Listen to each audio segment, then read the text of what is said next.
Bueno, pues buenas tardes. Estamos en un nuevo encuentro para el diálogo. En esta ocasión es un encuentro en el que nos va a acompañar Vicente Arráez, el doctor Vicente Arráez. Nos va a hablar sobre que morir no es lo que parece, ¿no? Y sobre la conciencia en el proceso de morir.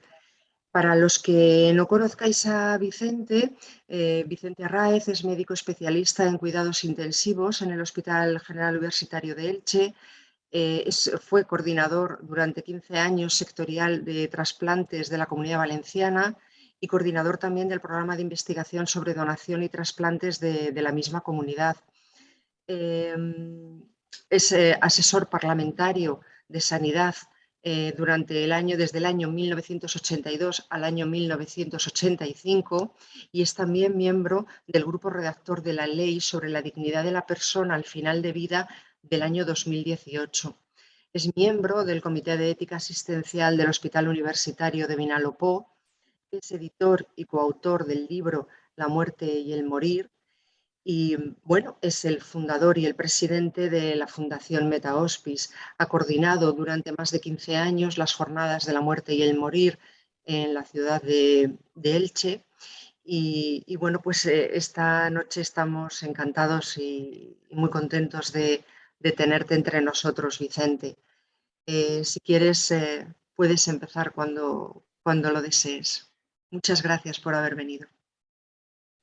Pues muchas gracias a todas y todos por compartir este rato sobre un tema de reflexión en el que hemos utilizado como provocación en el marketing esa visión de que morir no es lo que parece. Y por otro lado, el tema de la conciencia en el proceso de morir. Dos aspectos que son un reto para abordar y compartir en este rato. La primera consideración que me gustaría hacer es reconocer que lo que ocurre cuando hablamos de la conciencia es difícil de comprender desde la lógica racional. Nos acercamos desde lo que experimentamos, lo que intuimos, pero traducirlo a palabras lógicas y racionales es bastante complicado, aunque siempre en nuestra visión limitada de la realidad y del universo tratamos de hacerlo. La segunda consideración es que cuando hablamos de la muerte estamos abordando un misterio que nos conecta con aspectos esenciales del ser humano y sus limitaciones. La pregunta es ¿de dónde vengo? ¿A dónde voy? Y en ese sentido, nacimiento y morimiento pues son dos aspectos en los que podemos acercarnos y nos acercamos siempre desde esa pregunta que no tiene respuesta desde lo racional. Por lo tanto, lo que vamos a compartir se encuentra en un territorio complejo que se presta a la especulación, por un lado, y que tiene aspectos que se investigan desde la óptica científica y otros que se basan en la experiencia personal, en la experiencia subjetiva y en lo que las sabidurías ancestrales de sabios que nos han compartido su experiencia podemos recibir ahora y conectar con lo que esa visión y esa reflexión nos aporta, incluso con las herramientas que podemos practicar a la hora de cómo poder conectar esta dimensión material con ese aspecto intangible de lo que llamamos conciencia.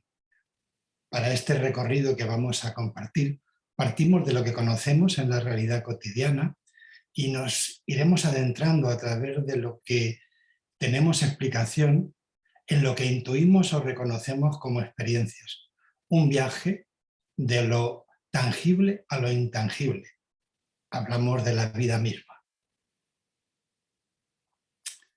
Cuando nos planteamos todo lo que supone el acercarnos a la realidad que construimos, siempre lo hacemos desde nuestro cuerpo biológico, que tiene un instrumento que llamamos cerebro y que es justo lo que nos va a permitir construir nuestra propia realidad, expresarnos en el mundo que nos rodea y, de alguna manera, pues ser la interface, la manera en que podemos conectar a través de la mente, la conciencia con N, con esa conciencia que está más allá del cuerpo y que es a donde, en lo que tiene que ver con nuestra opinión, con lo que hemos desarrollado además dentro de la visión en la Fundación, es lo que el proceso de morir nos permite como transición entre esta dimensión y la otra. Hablamos, por lo tanto, del cerebro como eso que tenemos dentro del cuerpo para poder entender que el cerebro actúa como un receptor de esa conciencia global y la realidad material, y de esa manera se convierte también en transmisor en todo lo que creamos como experiencia. Curiosamente, el cerebro es, de todo lo que estamos hablando, la parte más conocida, y aún así lo que conocemos pues está por debajo del 90% de todo lo que ocurre en ese órgano fundamental que nos caracteriza a los seres humanos y que desde el abordaje científico sabemos mucho más de él por cuándo se estropea que por todo lo que tiene que ver en cómo funciona. El cerebro es algo que desde la ciencia materialista pues se trata de plantear como una máquina y que funciona como una máquina, y es algo que va muchísimo más allá de cualquier máquina, de todo lo que ahora se plantea con la inteligencia artificial que se llama, y con todos los mecanismos que suponen una máquina. Cualquier máquina está construida desde cerebros inteligentes y no podría funcionar si esos cerebros no fueran capaces de ir modificando, arreglando y dándole sentido a su funcionamiento. Cuando hablamos del cerebro, pues hay que tener en cuenta que en esta dimensión todo lo que percibimos es a través del cerebro, que en esa manera de actuar como receptor y emisor va a hacer que la mente, como algo que va a ser una expresión del cerebro, construyamos la realidad. Mente y cerebro están relacionados. Una buena noticia es que para todos los que tenemos una mente que bulle, que se agita, que nos conecta con el sufrimiento en esta dimensión que llamamos vida, saber que la mente se va a morir con nuestro cerebro. La conciencia no.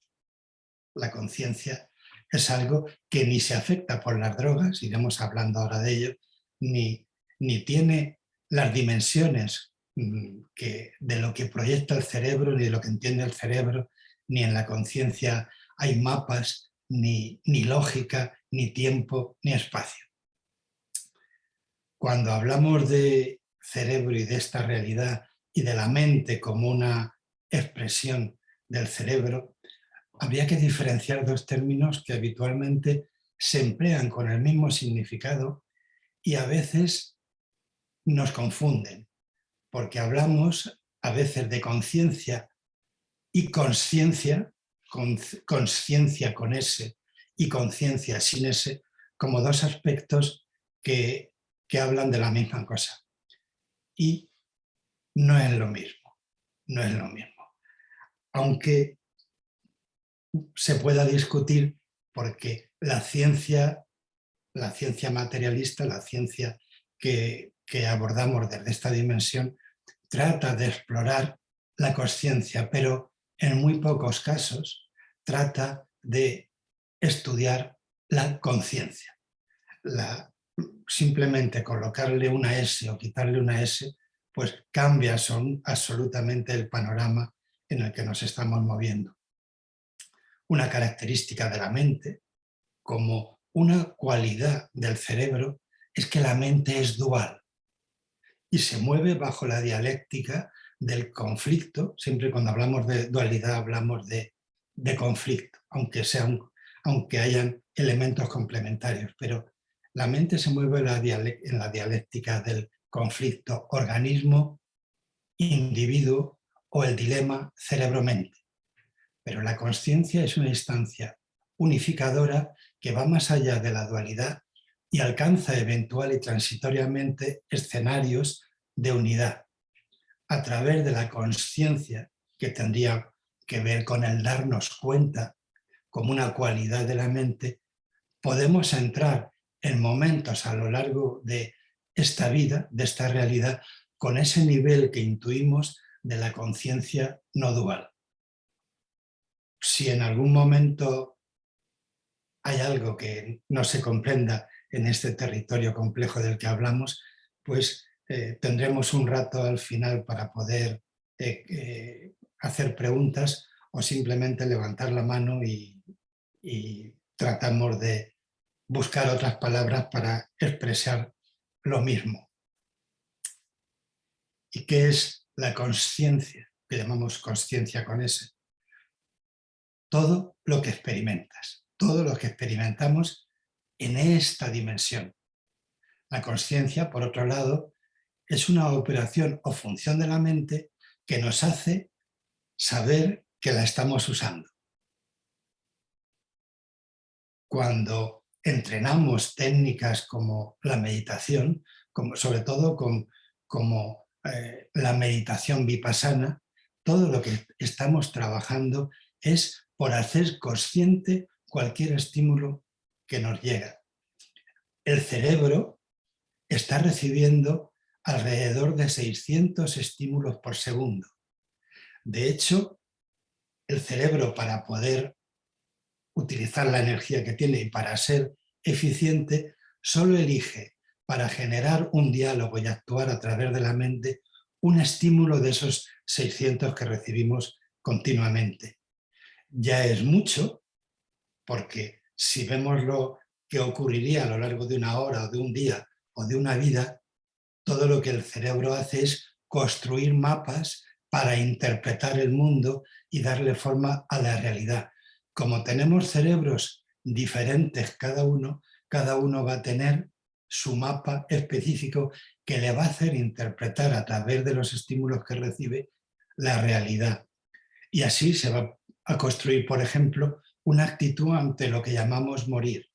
Vamos a tener un mapa que, si lo basamos en el miedo, nuestra construcción del proceso de morir, pues va a estar basado en mi mapa del miedo. Si lo basamos en una concepción religiosa de creencia, de una visión del más allá, en una dimensión de felicidad, de plenitud, vamos a construir un mapa que nos permita un abordaje distinto y una construcción diferente de lo que nuestra mente va a construir.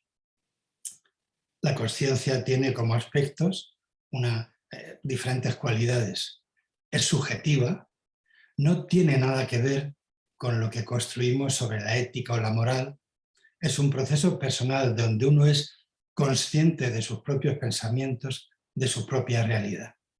Tenemos tendencia a construir siempre aquello que es subjetivo dentro de nuestros mapas, como esto es bueno, esto es malo, y en mucho hay como mapas, grandes escenarios en donde acoplamos nuestra visión y lo hacemos poniéndole contenidos, poniéndoles adjetivos. Esos adjetivos a veces lo que suponen es generar limitaciones también. Relacionamos la consciencia de alguna manera con el pensamiento. Con eso podemos reconocer una cualidad de la consciencia, y es que siempre está cambiando. Los pensamientos están bullendo continuamente dentro del espacio de la mente, nunca se detienen, están siempre procesando información y atendiendo a esos estímulos. Un elemento importante para tomar conciencia dándose cuenta es aprender a hacer pausa, a parar esos estímulos y poder permitir que de ese estado de calma se genere una paz, una tranquilidad que permita vivir sin tensión todo aquello que cuando se toma conciencia de ella requiere una reacción, un diálogo. A veces los diálogos nos atrapan y acaban siendo situaciones incómodas a lo largo de la vida. La conciencia también tiene una cualidad de poder ser selectiva. Hay otro nivel en la meditación, sobre todo pues lo que se ha desarrollado ahora, que conocemos como mindfulness, que es trabajar sobre la atención. La conciencia pone el foco solo en un aspecto, sea interno o sea externo, para separarla del resto de los estímulos y toma contacto así con aquello que le interesa.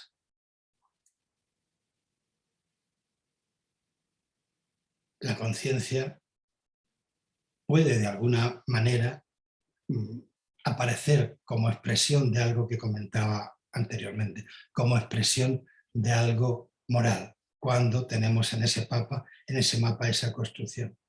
Y es importante diferenciar ética de moral. La ética es algo subyacente a lo esencial del ser humano.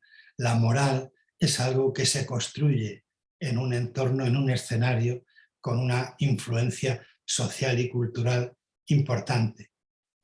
Pero la conciencia, cuando aparece a través del darnos cuenta, tiene ese componente intangible de conectarnos con lo esencial.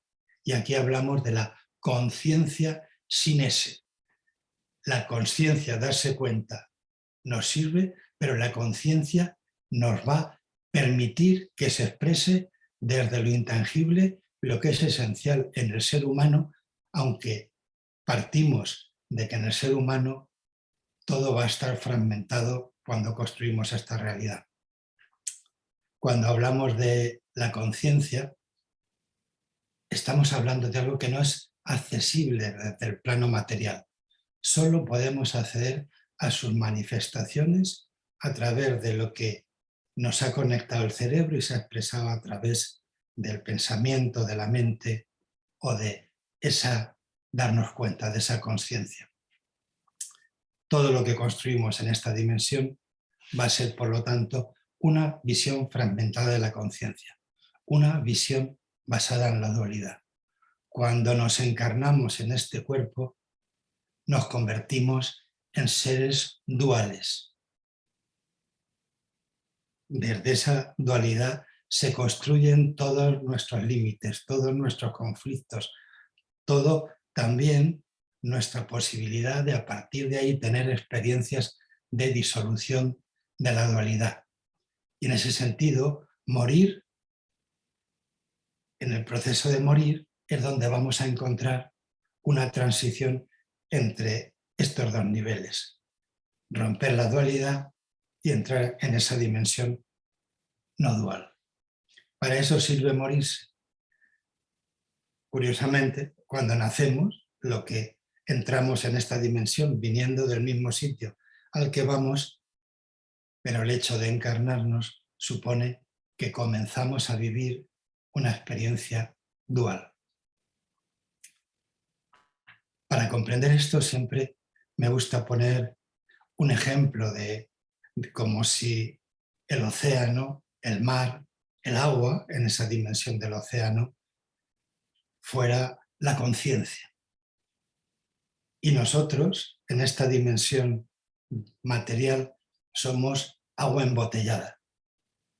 Cuando vemos el agua, el mar, en donde mi botella está flotando, vamos a conectar, a reconocer sutilmente eso en donde estamos inmersos. Pero lo voy a ver a través del culo de la botella, a través del cuello de la botella, a través de las etiquetas, a través del color de la botella, y mi realidad dentro de la botella siempre me va a conectar con ese agua esencial pero al mismo tiempo me va a distorsionar, me va a fragmentar esa visión justo porque soy, mientras estoy vivo, esencia embotellada. Morir es simplemente romper la botella. Y eso pues a veces es costoso porque es lo único que reconocemos. Podemos ser una botella de marca. Entonces, ¿cómo voy a renunciar a ser esa botella maravillosa? Podemos tener el miedo, si se rompe la botella, pierdo todo lo que siento que soy. Y así es como vivimos, con el miedo a romper la botella, no con la sensación de liberación que va a ser que esa botella, que ese cuerpo que me contiene, se disuelva. En el proceso de morir, pasamos de esta dimensión dual a una dimensión no dual, la conciencia plena. Se nos rompe la botella.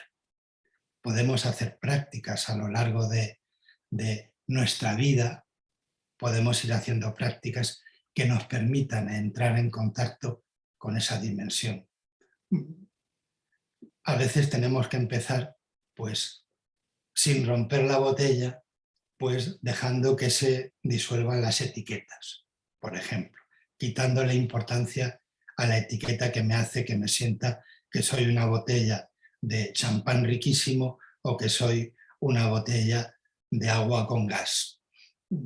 Simplemente ir quitándole importancia a las etiquetas, a los papeles que me he ido poniendo a lo largo de la vida. Para eso, la consciencia con ese que me permite reconocer las etiquetas que me pongo es algo que me puede permitir trabajar para ir quitando etiquetas y saber que en algún momento voy a entrar en contacto con esa dimensión no dividida de la conciencia plena. La desconexión de la conciencia está poco estudiada y muy mal comprendida. Todo lo que tiene que ver con los estados mentales que suceden durante el proceso de morir. No suelen ser atendidos y mucho menos comprendidos. La ciencia se queda mucho más en aquello que se puede reproducir, contar, medir y pesar, y cuando entramos en estos territorios sutiles, pues ahí retrocedemos y a veces incluso ponemos las etiquetas de que todo aquello que se mueve en el terreno de la experiencia de lo subjetivo es algo que tiene poco interés porque no lo podemos de alguna forma controlar, modificar. Vivimos en un mundo en que parece que la clave tiene que ver con el control de lo que sucede y de esa manera pues cuesta trabajo poder entrar en dimensiones como aquellas de las que estamos hablando. No obstante, pues algunas personas, algunos científicos, sabios de la antigüedad, pues han tratado de profundizar en todo lo que podemos aprender del tema de la muerte y de todo lo que tiene que ver con la conciencia a través de la introspección, a través de la visión más allá de los sentidos del mundo que nos rodea, y eso nos trae al momento actual, en la que podemos abordar el tema de la conciencia y el proceso de morir con enfoques tanto científicos como conectando y viendo donde ciencia y espiritualidad, ciencia y conciencia coinciden. En ese sentido, tenemos en este momento pues, avances importantes para que grupos de científicos con los que tengo el privilegio de estar trabajando, pues estemos abordando la investigación, tanto en hospitales como fuera de hospitales, de lo que tiene que ver con la conciencia en el proceso de morir. De hecho, tenemos una investigación, la primera en el mundo, en mi unidad de cuidados intensivos, del Hospital de Elche, estudiando todo lo que sucede en personas que mueren y viendo cómo, utilizando conceptos y herramientas de la física cuántica, pues estamos viendo cómo se expresan situaciones de este tipo a la hora de reorganizar el caos, generando armonía en sistemas electrónicos que han preparado los ingenieros con los que estoy trabajando. Es algo que está siendo espectacular a la hora de abordar desde la ciencia algo que en realidad ya sabemos por la experiencia. Hay científicos como Pim Van Lommel que desde el año 2000 y trabajando con personas que sufrían un paro cardíaco. Pim es uno de los patronos de la Fundación Meta y es un cardiólogo de gran relevancia en el mundo profesional, y él se puso a estudiar lo que sucedía en los supervivientes que habían tenido una muerte clínica reanimada. Sus trabajos se han publicado en las revistas más relevantes de la ciencia moderna y llegaba a la conclusión, al conocimiento, de que la conciencia es algo que no está localizado en el cerebro. Probablemente es uno de los avances más importantes, más relevantes a nivel científico, que nos permite saber, a partir de las personas que han tenido esa muerte clínica, que el mundo material en esas personas se ha disuelto, que han entrado en contacto con esa otra dimensión, pero que han vuelto para poder traducir a nivel de la expresión de la mente lo que han tenido como experiencia en esa otra dimensión, traducido a nuestro lenguaje, nos permite reconocer esa experiencia fuera del cuerpo.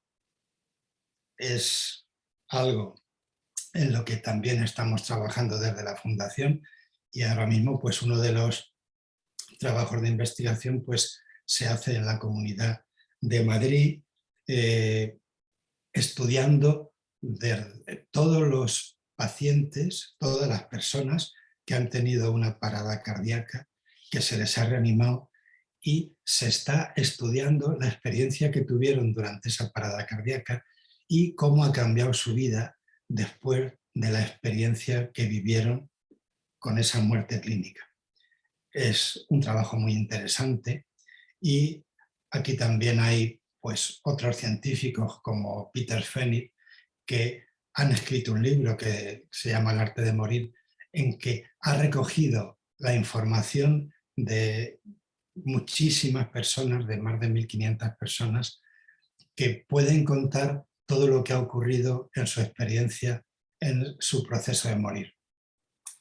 Hay dentro de los científicos actuales que nos hablan del proceso de morir y cómo desarrollar herramientas que nos permitan, desde la dimensión de estar vivos, a cómo acceder a través de la muerte a esa otra dimensión. Pues alguien como Mónica Renz nos habla de que hay una etapa de preparación en donde todos los acompañantes podemos ser fundamentales a la hora de cómo hacer esa transición en los momentos en que aparece el sufrimiento que está en esta dimensión y la lucha.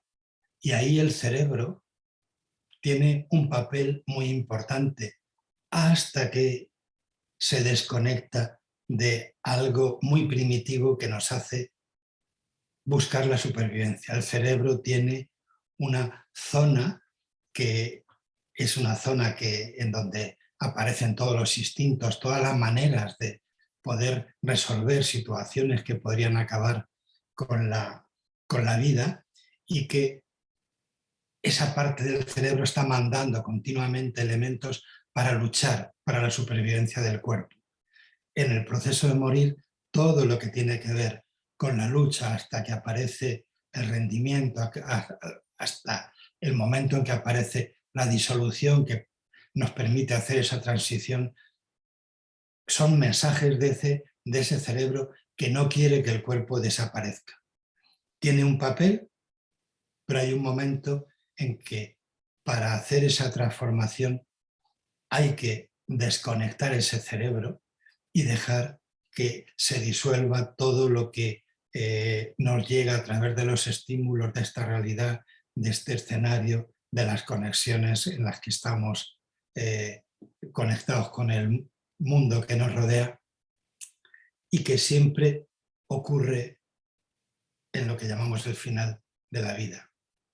En esa fase de la que habla, en esa etapa de la que habla Mónica Renz, hay como un momento en que esa disolución, esa lucha que aparece, en la que hay que prepararse para el paso siguiente, aparece una fase de aceptación. Cuando aparece la aceptación, en la persona en proceso de morir, hay una expansión de la conciencia. La expansión de la conciencia es algo que ocurre en el proceso de morir, pero podemos tener muchas experiencias a lo largo de nuestra vida en que hay esa expansión de la conciencia. Momentos como la meditación, momentos como el orgasmo, momentos de gran intensidad creativa en el arte, con la música, con la contemplación de la naturaleza. Hay instantes en que podemos vivir esa conexión, en que, aunque sea por un instante, se disuelve la dualidad y podemos vivir esa experiencia de conexión que nos vale para reconocer esa no dualidad, esa conciencia plena que está fuera de nosotros, pero que podemos conectar con esa experiencia. Cuando se produce esa disolución de la dualidad, entramos en ese nivel de conciencia plena. Eso tiene que ver con el morir y es interesante, a través de las prácticas que podemos hacer, saber que podemos llegar a ese elemento de conexión. Hay tradiciones de sabiduría como la tradición budista, por ejemplo, que ha desarrollado toda una serie de herramientas para ese tránsito, para esa transición entre esta vida y esa conciencia plena. En el budismo hablan de que hay hasta 9 niveles de conciencia y con esa visión lo que han desarrollado son herramientas para trabajar en cómo ir atravesando esos niveles de conciencia para disolverse en esa conciencia luminosa y fundamental.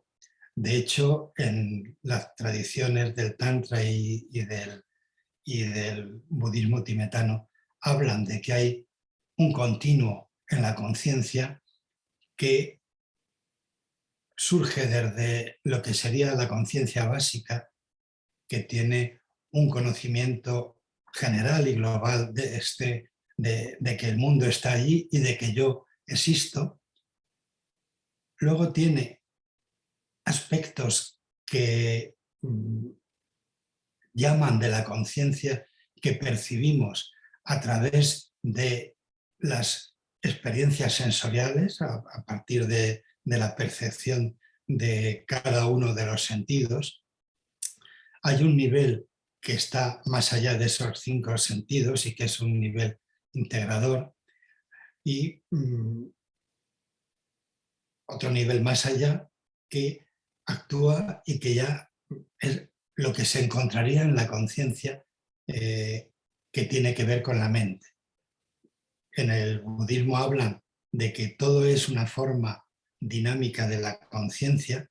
En nuestra traducción al mundo de nuestra educación, lo que hablamos es de diferentes elementos, tanto del conocimiento como de que esos diferentes niveles de conciencia pues serían aspectos que unos tienen que ver con lo que llamamos realidad física, otros tendrían que ver con la mente. Por ejemplo, los primeros niveles que tienen que ver con los sentidos tendrían que ver con la percepción.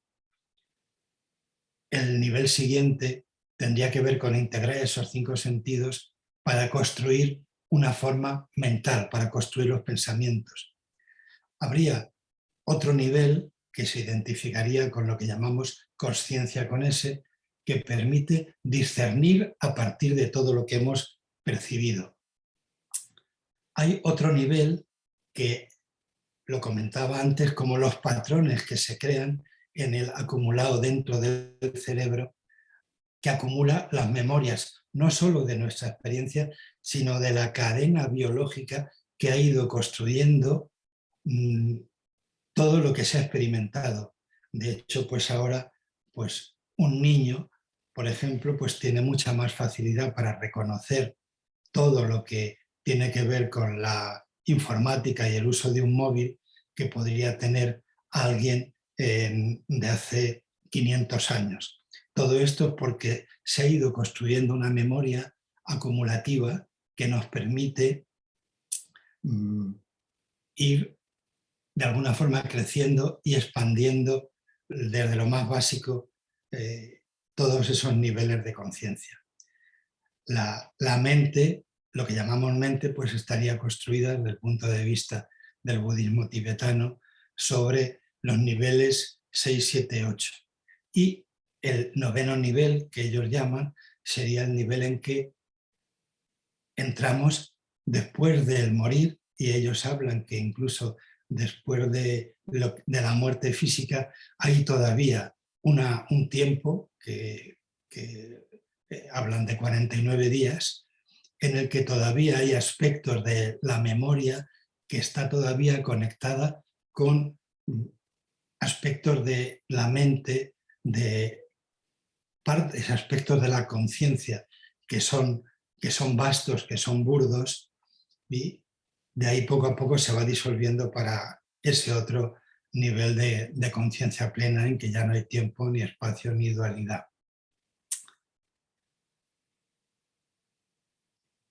Otros científicos, de alguna manera, han hecho una vinculación entre la ciencia actual y la experiencia de otras tradiciones. Peter Fenwick es uno de los miembros del equipo que estamos investigando a nivel mundial, y Peter es un neuropsiquiatra que ha escrito un libro que se llama El arte de morir, que está traducido al castellano, y que hizo un registro de todas las experiencias de personas que habían tenido experiencias cercanas a la muerte, como todo lo que había detectado de personas que tanto que habían tenido una muerte clínica como las experiencias previas al morir, que a veces pues, están relacionadas, pero se pensaba que son distintas, y él ha demostrado que son lo mismo, las experiencias en realidad de expansión de la conciencia que tenemos en esta dimensión como seres vivos. Peter Fenwick ha hecho de esa manera, ha construido un mapa de todo lo que pasa cuando morimos, en el que habla de que hay un aviso de cuando se acerca nuestro momento para morir. Hay lo que llamamos premoniciones. Muchas veces son cosas que no atendemos, pero que están ahí, que nos avisan tanto de nuestra propia muerte como de la muerte de otras personas. Seguro que muchos habréis oído casos en que alguien ha intuido, por llamarlo de alguna manera, que estaba ocurriendo algo que tenía que ver con el proceso de morir de alguien. Se pueden encontrar muchísimos ejemplos de esas premoniciones que en los estudios de Peter pues a veces pueden aparecer hasta 2 años antes de que se produzca, la muerte. Hay personas con especial sensibilidad que además pueden tener, conscientemente, pueden tener la conexión con esos otros niveles como para ser capaces de detectar estos momentos. Hay otros aspectos de los que en el mapa de Peter tiene una relevancia espiritual especial, y es las visiones. En esas visiones suele ser frecuente, cuando se pregunta, hasta el 80% de las personas en proceso de morir tienen este tipo de visiones, este tipo de experiencias, y a veces las traducen como una visita de alguien conocido o no que viene a buscarte. En mi experiencia, preguntándole a los enfermos en la UCI, me he encontrado muchas maneras de expresar en esta realidad cómo se producen estas conexiones. A veces no lo cuentan porque aparece el temor a que no te comprendan, a que te digan de que te pasa algo. Incluso los profesionales, cuando pueden encontrarse situaciones de que un paciente te cuente que hay una visión, pues rápidamente se ponga un tratamiento para evitarlo. Las visiones suelen ser muy enriquecedoras y siempre generan un escenario de paz, de tranquilidad, no de miedo. Es diferente de las alucinaciones, que siempre suponen también tener experiencias de imágenes con las que el paciente se puede identificar y que generan terrores. Detrás suele haber agitación y a veces son momentos en que tienen que resolverse tensiones que están en el mapa que hemos construido y que necesitan su tiempo para disolverse. Hay que ser cuidadoso en el terreno de cuando acompañamos a alguien, si eres profesional, para cuidar si ayuda o no ayuda el dar un fármaco para evitar algo así.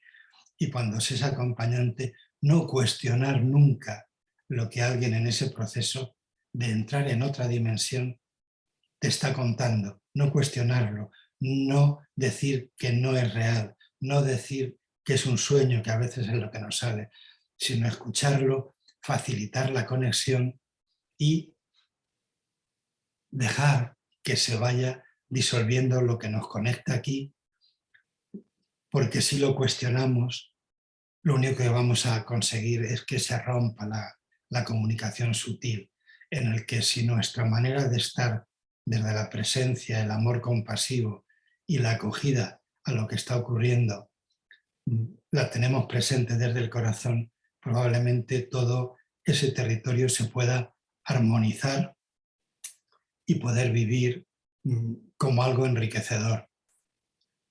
Estamos hablando de que lo que está ocurriendo en esta etapa es una fase de expansión de la conciencia de quien está todavía aquí. En ese nivel el paciente puede entrar y salir en diferentes niveles de conciencia. No hay una manera lineal. Y hay que ser cuidadoso para que nuestras acciones no atrapen, no vuelvan a esta dimensión a alguien que está ya haciendo su tránsito un poco más allá. Hay que ser cuidadoso con eso y a veces no es nada sencillo porque partimos de nuestros propios prejuicios, de nuestro deseo, de que no entendemos lo que está pasando y una vez más aceptarlo sin tratar de comprenderlo y sobre todo sin tratar de cuestionarlo. al final, siempre, en la mayoría de los casos de cómo termina el proceso de morir, aparece la lucidez terminal, lo que nuestras abuelas llamaban la mejoría de la muerte, y que ahora con tanta tecnología pues a veces es difícil de ver y de interpretar, pero es algo que aparece también si permitimos que ocurra. La lucidez terminal es algo que llega aunque los que nos quedamos aquí no lo veamos. Podemos ver toda la agitación en algunos casos, podemos ver todos los síntomas, podemos estar viendo el sufrimiento que conlleva que el cuerpo se disuelva, que lo material se disuelva, y llegamos hasta la puerta. No vamos a pasar a ese otro nivel, pero en ese punto a nosotros nos toca pararnos, soltarnos también de todo lo que nos hace querer evitar la pérdida de una persona, de un ser querido, que en ese momento pues, nos permite estar cerca, y en esa fase, aunque no la veamos, aparece esa lucidez.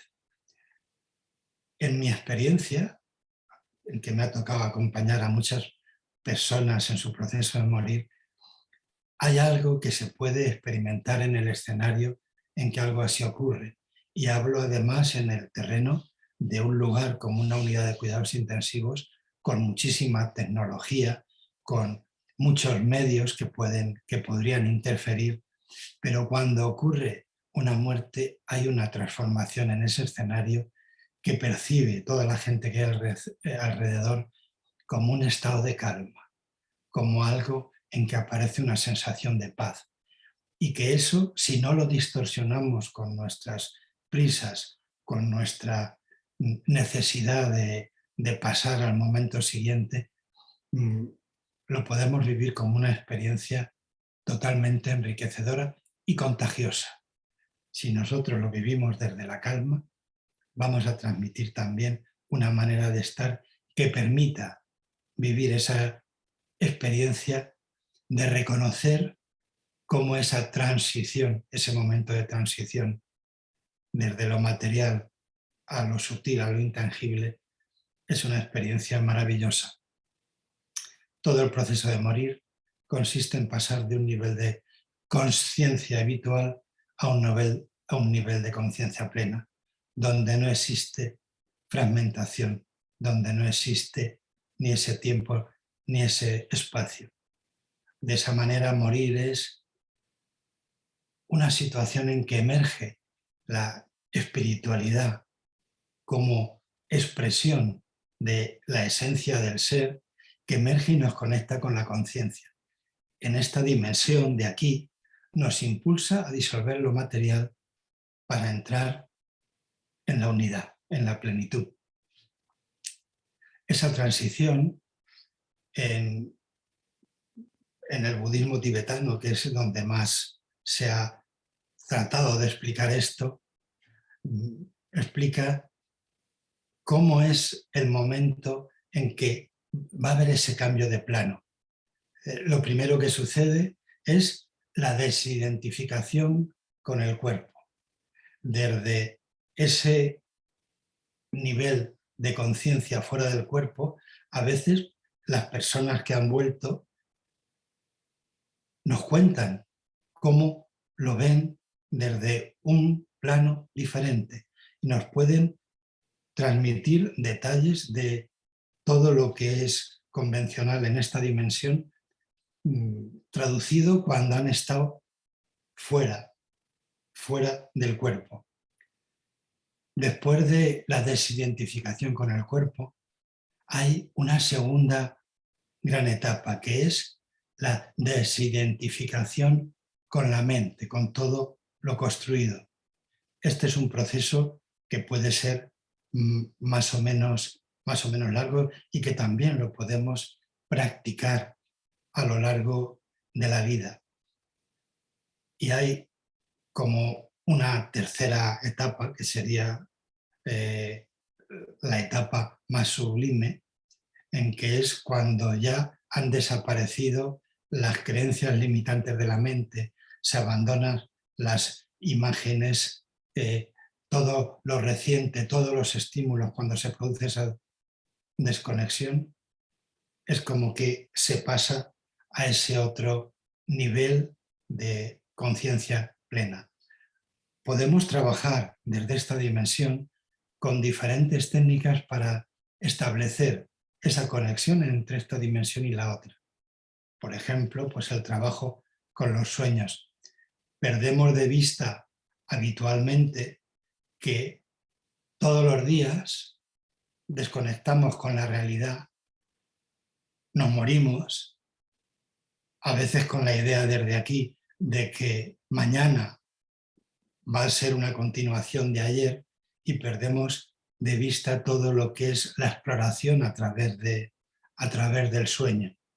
Es algo muy interesante para trabajar, es algo muy enriquecedor para conectar con esa conciencia y vivir cómo esa desconexión que supone el sueño puede ser un buen entrenamiento para permitirnos cada noche entrar en ese otro nivel de conciencia, haciéndola consciente con ese, para seguir expandiéndonos en la experiencia de cada día.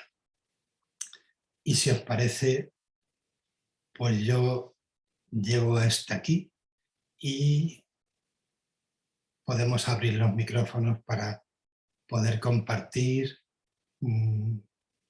comentarios, reflexiones, dudas, preguntas, críticas, todo aquello que de alguna forma pues se ha puesto en marcha con un tema que es apasionante y que tratamos muy pocas veces. Así es que adelante si alguno pues tiene algún comentario. Hola, buenas tardes. ¿Se me escucha bien, no? Se te oye bien, Patricia. Vale, pues me gustaría conocer su opinión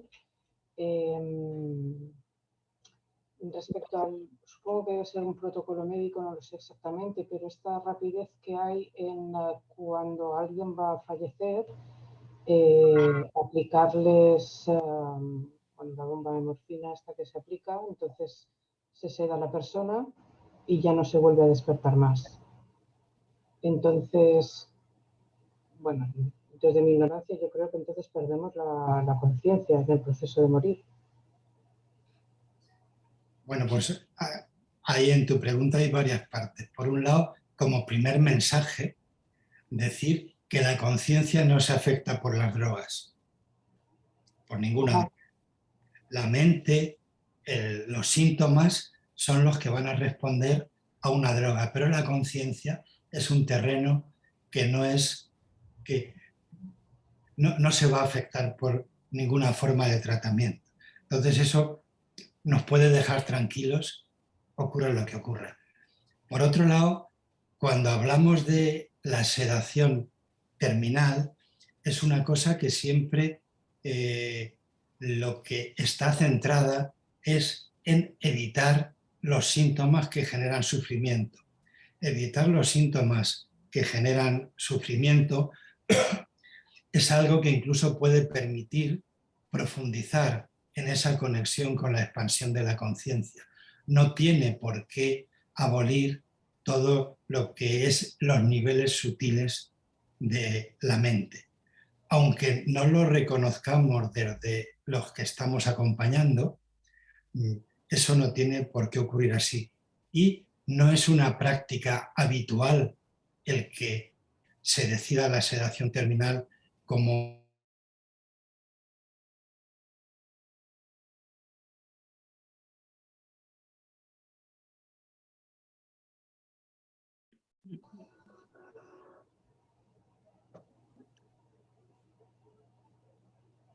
Vicente se ha quedado Congelado. congelado. Vamos a recuperarle.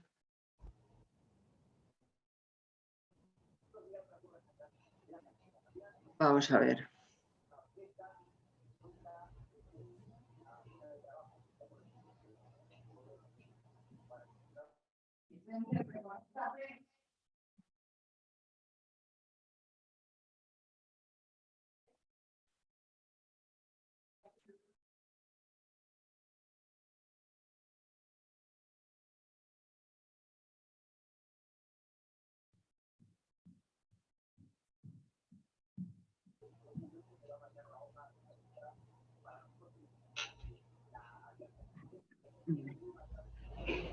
Vamos a darle un minutito para que vuelva a entrar porque se ha quedado sin señal de internet.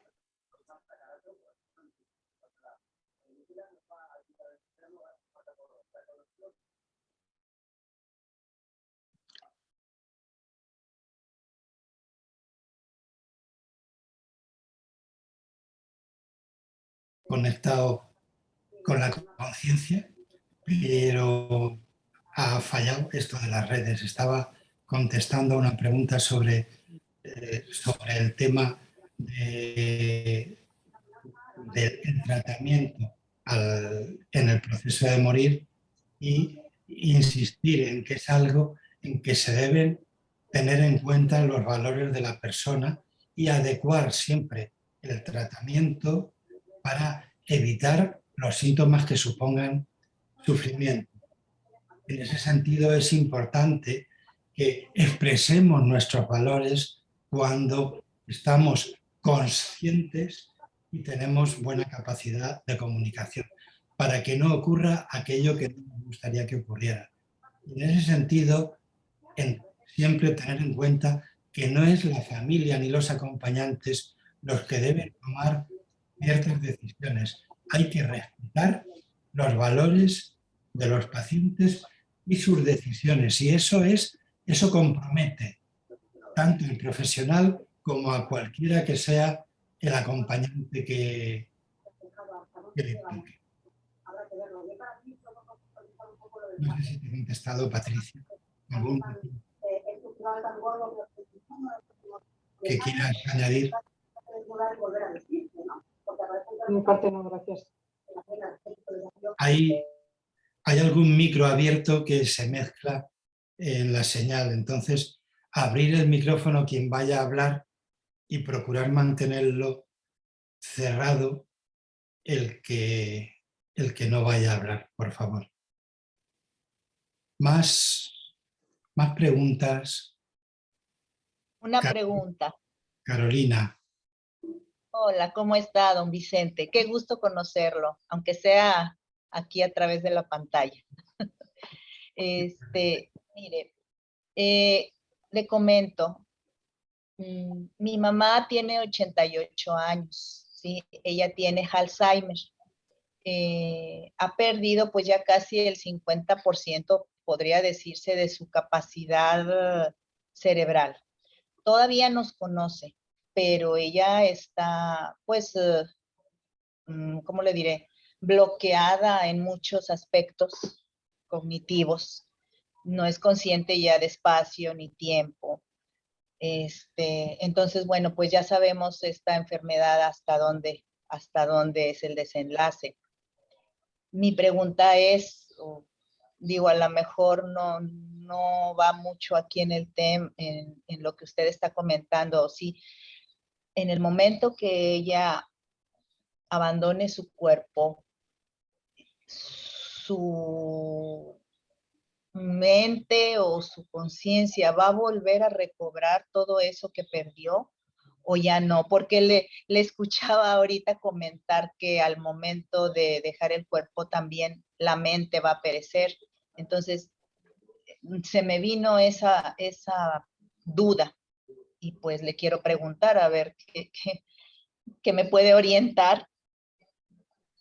Carolina, la enfermedad del Alzheimer y otras experiencias de ese tipo, a veces lo que supone es que la persona está entrando en otra dimensión y curiosamente pues ya va perdiendo progresivamente todo lo que tiene que ver con la mente de aquí, con todo lo cognitivo de aquí. En esa otra dimensión, que no hay dualidad, que no hay mente, es porque ya no hace falta. En la plenitud no hace falta vivir experiencias de fragmentación. Entonces, en el escenario, en esa otra dimensión, ya no va a haber cerebro, ya no va a haber mente, ya no va a haber pensamientos, ya no va a haber nada de lo que nosotros en esta dimensión vemos como cosas, como cuestiones fundamentales. Entonces, desde aquí puedes estar tranquila. Hay experiencias frecuentes de que alguien, cuando va a hacer la transición final con enfermedades como el Alzheimer, como la demencia senil, tienen un momento de lucidez en que conectan como para despedirse de este mundo y se desconectan totalmente. Quienes estáis alrededor, siempre acompañar, sin luchar, porque se mantengan esos aspectos de la mente que nos sirven para estar aquí, pero que no tienen sentido más allá del aquí. Entonces, es como si ella paulatinamente se está yendo de aquí, pues de esta realidad. Ella se está marchando. Bueno, creo que entonces sería que por decisión propia de su alma, no sé, y su cerebro pues poco a poco está empezando a apagarse. ¿Es así?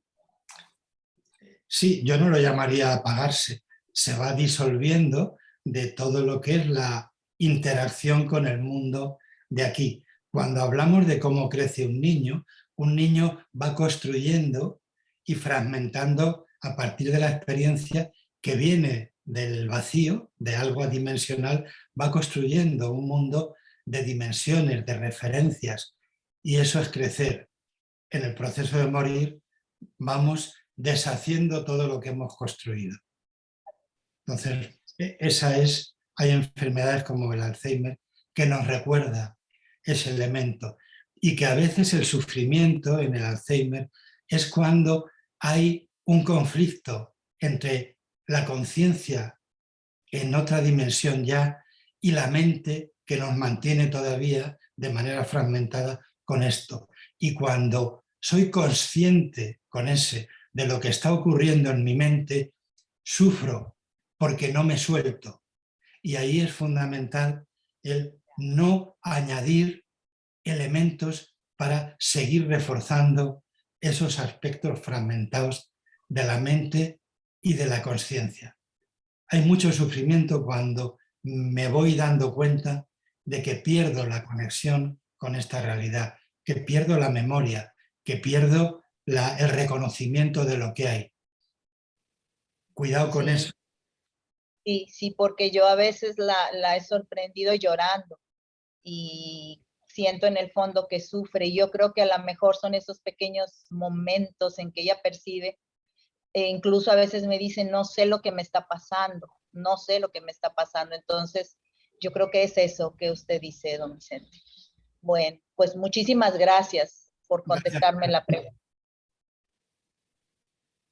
Miquel tiene levantada la mano. Abre el micrófono, Miquel.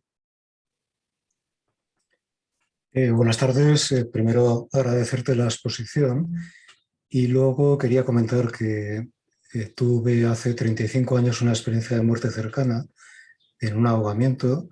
Soy médico y antes de esa experiencia había tenido intuiciones de que la conciencia estaba desligada del cuerpo, pero ya en aquella experiencia, por supuesto, ya tuve constancia plena, ¿no? A partir de ahí he acompañado a mucha gente y también he desarrollado un trabajo de psicoterapia, ¿no? Y lo que sí quería comentar es que realmente, como bien has dicho, el mapa del territorio que nos hacemos con la mente también interpreta los fenómenos que acontecen en la muerte con ese mapa, ¿no? Con lo cual, ver una figura, pues a veces la gente la interpreta como seres queridos que le vienen a buscar, porque a lo mejor tienen creencias religiosas y consideran que la muerte es un tránsito y esas experiencias que viven pues las atribuyen a gente que les va a recoger y ayudar al tránsito. Otras personas que no tienen creencias religiosas pues se quedan en la incertidumbre, ¿qué será eso?, ¿no? Con lo cual, en el fondo, el proceso de la muerte, en muchas ocasiones, la conciencia para llegar a la luz o la plena luz, muchas veces requiere un trabajo de aceptación y en muchas ocasiones poca gente está dispuesta a aceptar. Más bien hay una resistencia, incluso hay gente que muere y no sabe que ha muerto y piensa que está soñando, y si vuelve después por alguna circunstancia se da cuenta que había muerto clínicamente, pero que estaba soñando y resistiéndose a la muerte. Es decir, no es tan sencillo el hecho de que los procesos que conocemos de desarrollo se produzcan en todos los sujetos de una forma igual, porque mucha gente se resiste a morir y tiene que ver con procesos, vamos a decir, psicopatológicos que no ha elaborado, ¿no? Entonces, en ese sentido, creo que el acompañamiento al muriente también puede requerir una actitud psicoterapéutica, de ayudar a que expresen cosas, porque incluso en esos momentos se puede hacer, vamos a decir, una terapia intensiva en poco tiempo, y realmente en esos casos los sujetos sí que evolucionan, van cerrando etapas y pueden dejar de autoengañarse, ¿no? Los médicos tibetanos, por ejemplo, pues tenían muy claro que el acompañamiento era para que los murientes supieran que el proceso que estaban viviendo era realmente la muerte, que no se autoengañaran con sueños, con fantasías y con proyecciones. Pero bueno, comparto eso y me imagino que tú también habrás visto todo ese tipo de cosas, ¿no? Sí, estoy de acuerdo en todo lo que dices. Quizá en el único punto en el que sí discreparía, de alguna manera, es en tratar de hacer ningún tipo de terapia en lo que es el proceso de morir. Las terapias están en general dirigidas hacia el ego, a que el ego se mueva mejor en este mundo. Tienen una visión más desde aquí.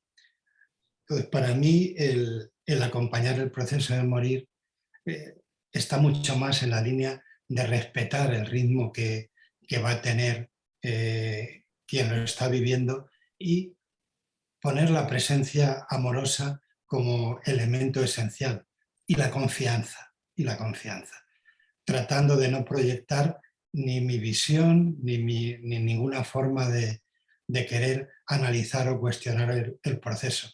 Creo que los profesionales tenemos tendencia a intervenir, y creo que para acompañar tiene mucho sentido el tratar de no intervenir, solo de dejar que se manifieste el amor, que es lo que hace que estemos allí, y la aceptación incondicional de lo que está ocurriendo.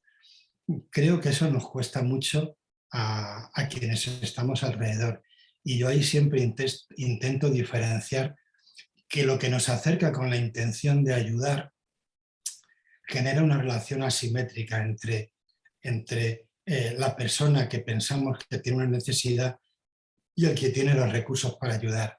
Yo me conformo con acompañar, estar presente, estar disponible incondicionalmente y tratar de intervenir lo menos posible, acogiendo todo lo que está sucediendo, que probablemente le sirve al que está disolviendo todo su mundo de conexiones, yo lo vea o no lo vea. Me mueve una confianza profunda en lo que a cada uno le toca vivir desde la diversidad, y cada vez más mi actitud es de estar presente y de no intervenir.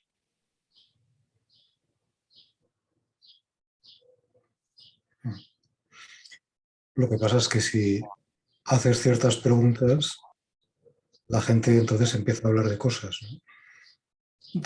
La presencia es lo fundamental, la confianza, la posición amorosa, pero en ocasiones hay barreras que igual merece la pena romper, simplemente con ciertas preguntas que a lo mejor permiten que la gente hable de cosas que no se atreve a hablar, y ahí casi se empieza a generar una relación terapéutica, porque transforma las resistencias del ego a vivir precisamente el proceso de disolución. Ese es el fundamento que yo entiendo que es en ese caso, ¿no? Y quizá hay simplemente una cuestión semántica a la hora de cómo expresar algunos aspectos. Hay palabras de las que huyo porque cada vez que hablamos de algo terapéutico detrás aparece el profesional que tiene las competencias y la capacidad para un tipo de acción terapéutica. Entonces, para mí el acompañamiento también en lo que tiene que ver con los profesionales, cuando hablamos de la persona en proceso de morir, el acompañamiento se da en la dimensión de persona a persona, no en la dimensión de profesional a paciente. Y ahí es donde encuentro que esa dimensión, pues le doy un sentido de lo que nos conecta.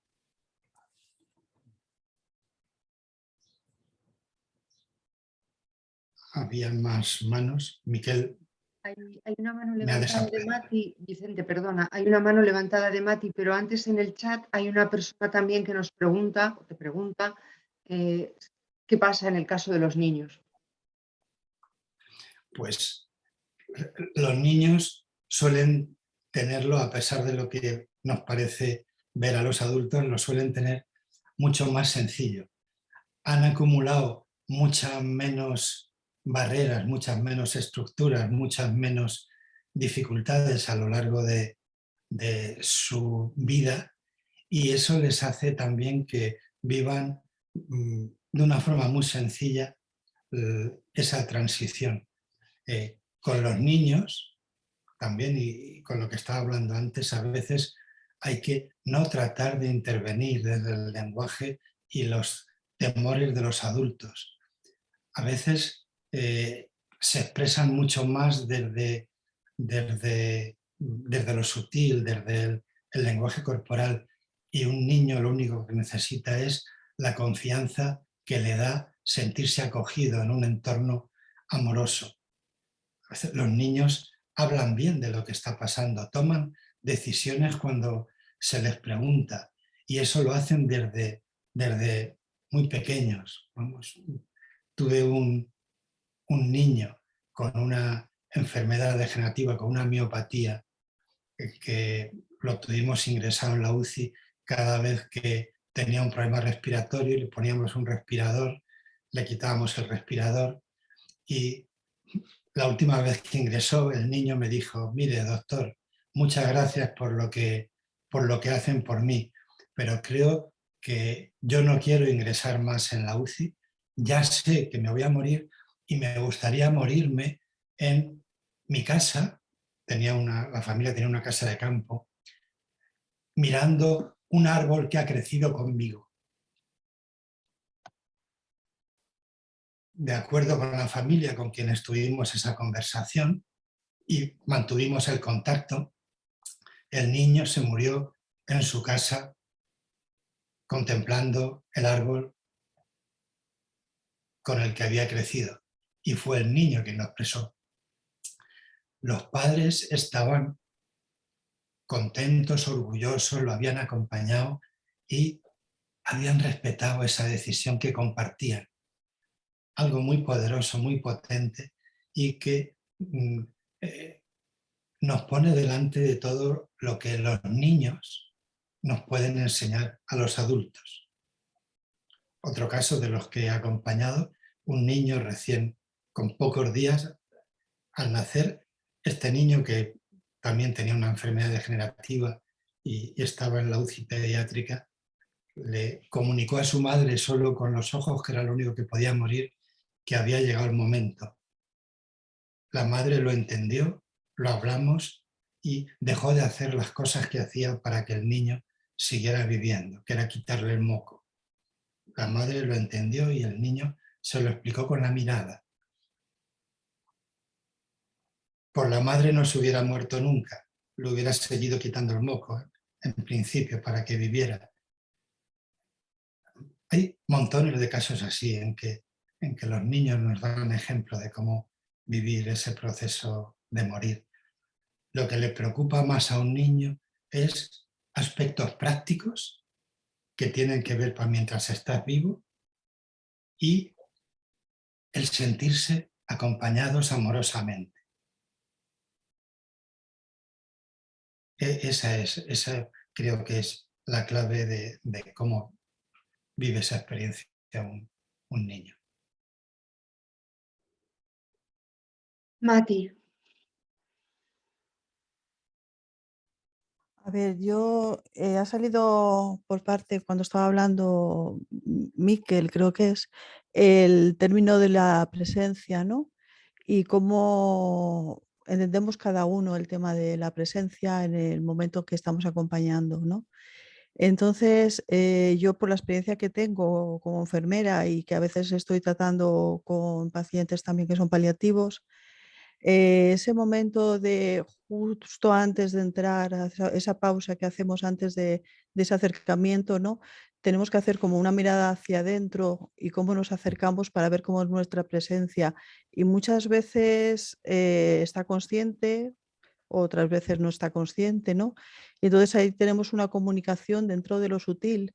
Entonces yo quería un poco que si me podía aclarar si estábamos hablando de la misma presencia o no, porque no sé si utilizamos el mismo término a la hora de comunicarnos y yo quería un poco aclarar ese tema que hacemos de trabajo de mirada interior, ¿no? Antes de acercarnos al acompañamiento, ¿no? Y entonces, por saber si manejamos cuando hablamos de presencia los mismos términos o estamos en términos diferentes.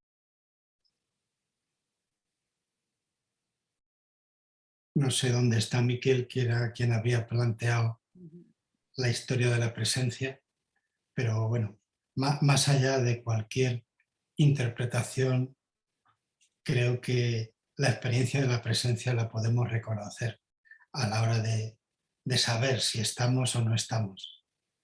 La presencia es ser lo que eres en ese momento, tratando de estar en coherencia contigo y transparente para lo que se transmite a través tuyo.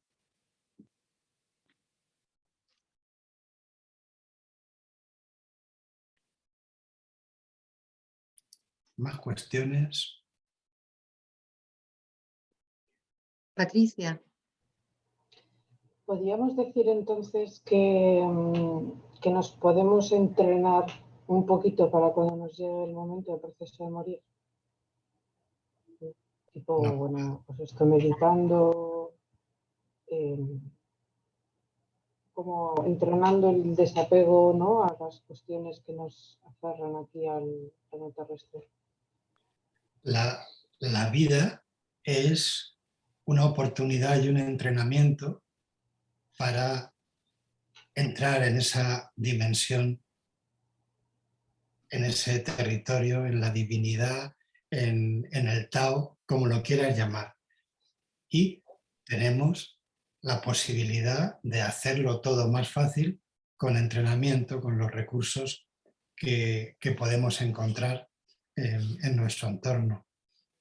La meditación, el trabajar con todo lo que hacemos en la fundación para desarrollar ese tipo de herramientas, desde la trascender lo que son las creencias de cualquier tipo, pero todo lo podemos entrenar. Tenemos esta vida justo para aprender y entrenar.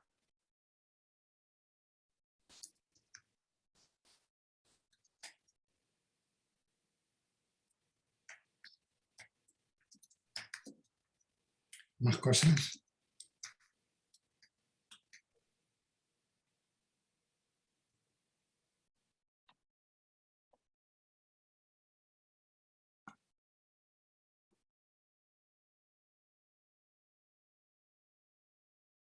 Carolina levanta el dedo.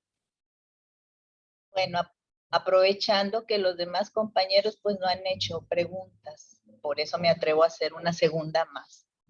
Y no es precisamente una pregunta, sino es un pequeño comentario y sobre una situación pues que pasó cuando falleció mi papá.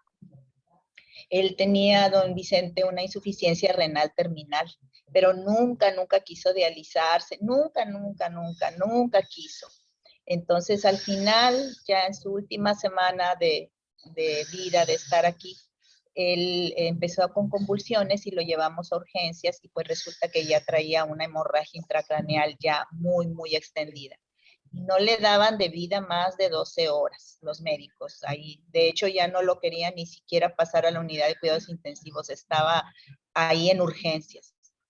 Pero bueno, al ver que pues mi papá seguía vivo, bueno, pues lo pasan al piso, y ahí él duró consciente porque nos conocía 5 días más. Pero una cosa curiosa, ese último día que él vivió, le tocó a mi esposo hacer guardia y estar con él cuidándolo. Y él dice que notaba a mi papá pues muy desesperado y muy angustiado.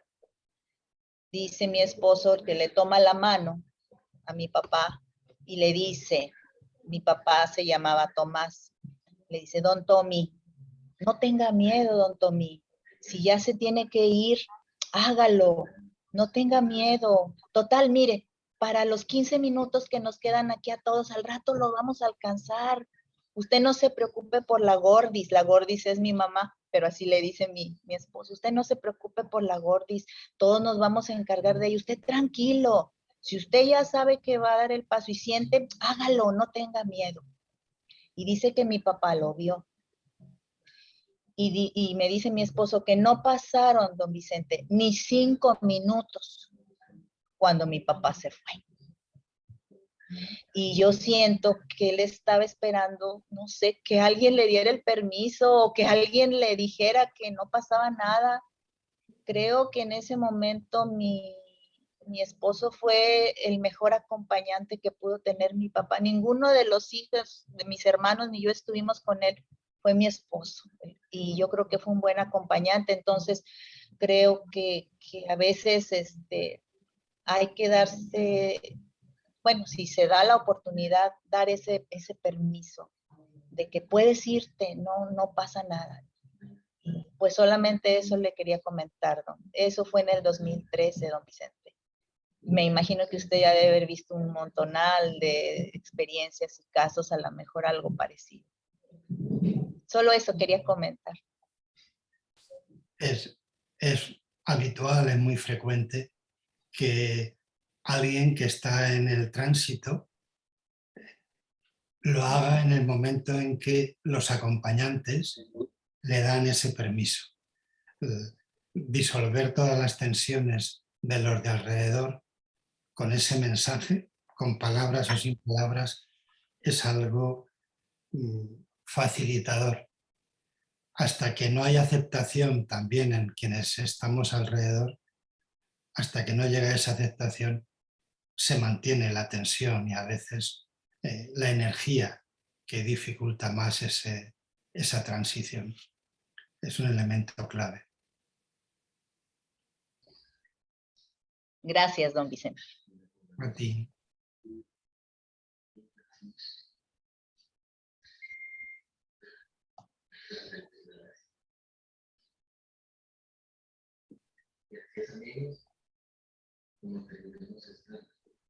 A ver, ¿hay alguien más que estaba hablando?